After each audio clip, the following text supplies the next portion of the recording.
Vsem odprl polje umetnosti, skratka, karkoli lahko umetnost. Ne. Sicer so pa še zmer meje. Še zmer so meje te, v galeriji in muzeju. V bistvu, lahko je umetnost karkoli, ampak če tukaj recimo na tej mizi ni umetnost. Ne. Če bo pa to v galeriji razstavljeno, je pa umetnost. Ker če v galeriji to pomeni, da pač gre v medije, da se natiska katalog, da gre v knjige. Ne. In s časovno distanco, ko se gleda za nazaj, se pač potrdi in sploh ni več dvoma.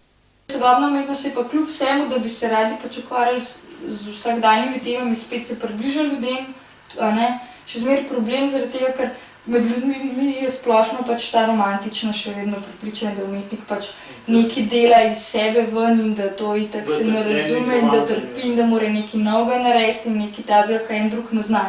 Zelo velikokrat je ravno ta reakcija, se to zna pa tudi jaz narediti. Ja, in pa ni umetnost. Ja, ker tukaj sploh ni bistvo.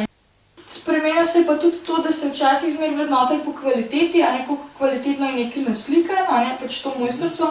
Zdaj pa ker je vse dovolj, ni več enih vrednot, enega v bistvu kriterija univerzalnega za vse, da bi lahko rekel, po tem kriteriju je ena stvar umetnost, ena stvar pa ni. Zdaj v bistvu, kar je kriterij nekako postoji, je to, da tisto, kar je zanimivo. Zdaj, ko greš nekako na razstavo, gledaš, rečeš, še zmer si rečeš, to mi ni všeč, ampak zanimivost je tista bolj pomembna, kot kvaliteta v tem smislu, da je dobro naslikan ali pa dobro izdelan. To so vmes, so bili vse sorte poskusi, jaz sem bral od, zdaj ne vem kdaj že nazaj, od nekoga, ki je v oslu lep namočil barvo, pa tam polep, ki je pa platen okrog nosil in ki je nosil naslikal. Ja, recimo. Pa je bila to umetnost. Drug je tam zavil gole ženske v rjuhe, povalil jih, pa jih rjuhe povalil, pa je spet. To se pravi, da je umetnost tudi se zgodi takrat, ko so študentske demonstracije, pa mečejo jajca v fasado in pa se tisti dol sedi in je to tudi... Komod je to umetnost, samo en človek mora pač to postaviti v ta kontekst. Ali pač neko razstavo narediti, ko bo to prikazala, ali na nek način. V sodobni umetnosti se mi zdi, da se pač tako jemlja kot ene vrste igra. Ena stvar, ki te zanima, se z njo ukvarjaš in znotraj konteksta umetnosti si lahko dovoliš vse. Amaterskost, laičnost, ali pa strokovnost, ali pa da naredi nekdo drug, vse si lahko dovoliš. Fajn je pri umetnosti to, kar ni treba, da 100% uspeš, ker ne veš, a bo uspelo, a ne bo uspelo, nekaj pride ven. Tudi ta element je predvsem to, da v bistvu je možno, recimo, en arhitekt, pa če postavi eno stavbo, če se bo ta podrla, ima eno odgovornost. V umetnosti ni te odgovornosti. Tega bremena ni. Ni te odgovornosti, ker tudi pač ni uspelo, in pač... Pa tudi ne glede na stroške, ali karkoli. Ne glede na stroške. To pa tisto, kar to ceno stavlja, to je umetnost, pa je nekako visoko, in da zdaj tisto... Kustos.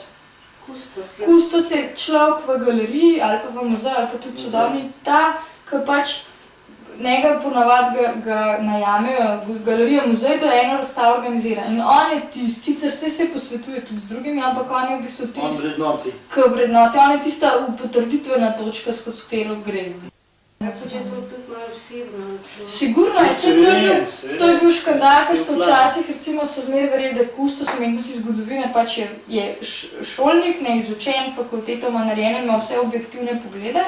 Pa se je pa pojavil 60-ih mislim, da je Švicar Harald Zeman in je naredil dokumenta, je ena razstava, ki je v Nemčiji, ki je na 10 let, ki je res ogromen pregled, tako kot Beneški bienali podobno. In je bil on glavni kustos in je on prav vzel kriterij svoje osebne izbire. Tisto, kar je bilo njemu všeč, je postavljeno. Takrat je bil to blazno škandal, da to ne moreš zdaj, ker so verjeli v to, da je možno objektivno presoditi, čeprav so se trudili, da je, a ne objektivno, ampak nemogoče, v bistvu ne moreš delovati objektivno, zmes so neki subjektivni pogoji zraven. On je pač prvi to priznal in tudi izpostavil.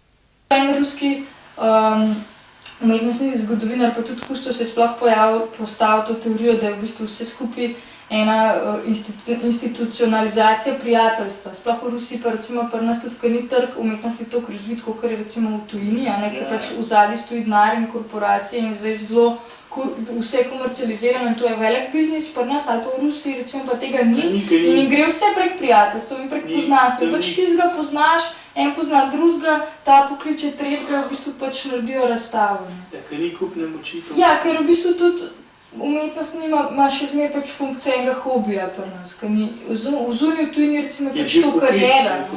Zdaj pač zelo veliko teh kandidatov za to kariero, zdaj toliko ljudi, ki se danes z umetnostjo ukvarja, se še nikoli prej ni.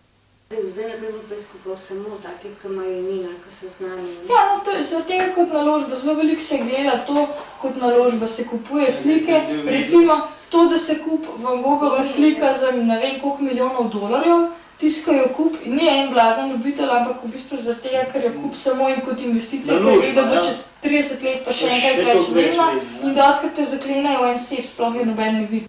Prestižne, recimo te korporacije imajo pol neka umetniška dela znanih umetnikov, čim dražje seveda, pa čim večje in glamurozno, zaradi tega, ker je to tudi njihova javna podoba. Reklamna poteza. Čisto reklamna poteza, ker je umetnost zdaj dobila status, že nekaj časa ima status čistega blaga, v bistvu tržnega blaga. In to je recimo to so v 60-ih nekako začeli odkrivati in so se zelo borili proti tem, recimo konceptualna umetnost se je pol razvila tako, da sploh ni bilo objekta. Da je bila samo ideja, mogoče pač bil še tudi akcija je bila, pa je ostala fotografija, pa se je pa mogoče samo to pokazala, pa se je natipkal en tekst, recimo en stav in je bila tista ideja, ki je bila glavna. Prav zato, ker so hoteli to materialnost, podarek na materialnosti uničiti.